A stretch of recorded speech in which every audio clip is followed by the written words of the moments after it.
Amazon. ये नाम सुनते ही ज़हन में एक एमरल्ड दुनिया की तस्वीर उभर आती है।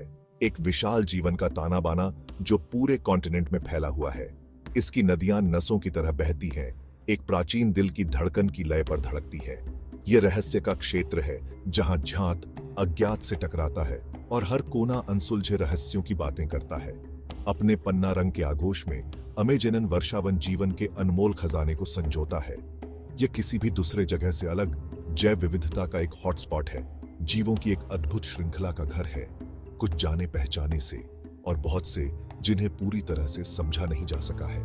हमारे साथ चलिए, जैसे ही हम अमेजन के दिल की यात्रा पर निकलते हैं, इसके कुछ सबसे मायावी निवासियों की तलाश में। प्राकृतिक दुनिया की सुंदरता, अजीबता और विशालता से हैरान होने के लिए तैयार हो जाइए। कल्पना कीजिए, गुलाबी रंग की एक झलक अमेजनन नदी के गंदले पानी में से निकलती हुई। यह आपकी कल्पना नहीं है, बल्कि असाधारण गुलाबी नदी डॉल्फिन की एक झलक है, जिसे अमेजन नदी डॉल्फिन या बोटो भी कहा जाता है। अपने समुद्र में रहने वाले भाइयों से अलग, ये डॉल्फिन पूरी तरह से मीठे पानी की नदियों और अमेजन बेसिन के बाढ़ वाले जंगलों के अनुकूल हैं। उनका गुलाबी रंग हल्के लाल रंग से लेकर चमकीले फ्लेमिंगो गुलाबी रंग तक, उनके खान पान और उन्हें मिलने वाली धूप की मात्रा के कारण माना जाता है। स्थानीय आदिवासी लोगों में इन जीवों के बारे में कई किंवदंतियां प्रचलित हैं, जो अक्सर उनकी बुद्धिमत्ता और रूप बदलने की क्षमता की कहानियां बुनती हैं। उनकी उपस्थिति अमेजनन नदी के इकोसिस्टम के स्वास्थ्य का एक महत्वपूर्ण संकेतक है, जो हमें इस अविश्वसनीय निवास स्थान को एक साथ धारण करने वाले नाजुक संतुलन की याद दिलाता है। ऊंचे कैनोपी में पत्तों के नीचे की तरफ चिपका हुआ एक ऐसा जीव रहता है जो इतना नाजुक, इतना पारदर्शी होता है कि वह कांच का बना हुआ लगता है। कांच मेंढक, कैमोफ्लाज का उस्ताद, वर्षावन की विस्मय और आश्चर्य को प्रेरित करने की क्षमता का प्रमाण है। जैसा कि इसके नाम से पता चलता है, इस उभयचर की त्वचा का निचला भाग पूरी तरह से पारदर्शी होता है। इस जीवित खिड़की के माध्यम से कोई भी इसके आंतरिक अंगों के जटिल कामकाज, इसके दिल की धड़कन और इसके पाचन तंत्र की गति को देख सकता है। कांच मेंढक की पारदर्शी त्वचा अत्यधिक प्रभावी छलावरण का काम करती है, जो इसे नीचे दुबके हुए शिकारियों के लिए लगभग अदृश्य बना देती है। उनकी चमकदार हरी पीठ आसपास के पत्तों के साथ बिल्कुल घुल मिल जाती है, जो उन्हें अपनी आर्बोरियल दुनिया में भेस के उस्ताद बनाती है। भाग 4, हार्पी ईगल कैनोपी का राजा।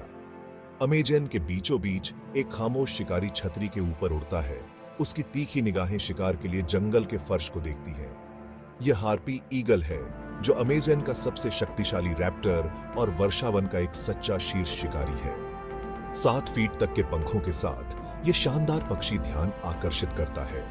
हार्पी ईगल के पंजे एक ग्रिजली बेयर के पंजों जितने बड़े होते हैं, जो अविश्वसनीय बल लगाने में सक्षम होते हैं, जिससे यह बंदरों, स्लोथ्स और यहां तक कि छोटे हिरणों को जंगल के फर्श से उठा सकता है। हार्पी ईगल की उपस्थिति इकोसिस्टम के स्वास्थ्य का प्रमाण है, क्योंकि इसे जीवित रहने के लिए अबाधित जंगल के विशाल क्षेत्रों की आवश्यकता होती है। भाग 5, बुलेट चींटी, दर्द का एक छोटा सा टाइटल। इसके छोटे आकार से मूर्ख मत बनो। अमेजन वर्षावन के फर्श का निवासी बुलेट चींटी एक ऐसा दर्द देती है जो उसके छोटे कद से कहीं ज्यादा है।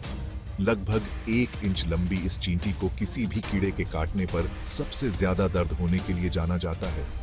एक ऐसी पीड़ा जिसकी तुलना गोली लगने से की गई है, इसलिए इसका नाम बुलेट पड़ा। बुलेट चींटी का डंक पोनेराटॉक्सिन नाम का एक न्यूरोटॉक्सिन छोड़ता है, जो तंत्रिका संचरण को बाधित करता है और तीव्र दर्द को ट्रिगर करता है, जो 24 घंटे तक रह सकता है। अपनी भयानक प्रतिष्ठा के बावजूद बुलेट चींटियां इकोसिस्टम में एक महत्वपूर्ण भूमिका निभाती है। शिकारी और शिकार दोनों के रूप में कार्य करती हैं। वर्षावन तल के नाजुक संतुलन को बनाए रखने में मदद करती है। भाग 6, अमेजनन के रहस्यों के रक्षक। अमेजनन वर्षावन अपने छिपे हुए अजूबों और मायावी जीवों के साथ प्राकृतिक दुनिया की शक्ति और सुंदरता का प्रमाण है। ये जीव कुछ मुश्किल से दिखाई देते हैं तो कुछ साफ दिखाई देते हैं, सिर्फ कौतूहल से कहीं अधिक है। जैसे ही हम अमेजन के अजूबों पर अचंभा करते हैं, हमें उन खतरों को भी पहचानना चाहिए जिनका वह सामना कर रहा है। जंगल की कटाई, निवास स्थान का नुकसान, जलवायु परिवर्तन। क्योंकि अमेजन के दिल के भीतर एक सच्चाई है जिसे हम सभी को स्वीकार करना चाहिए। जब हम प्रकृति की रक्षा करते हैं, तो हम अपनी रक्षा करते हैं।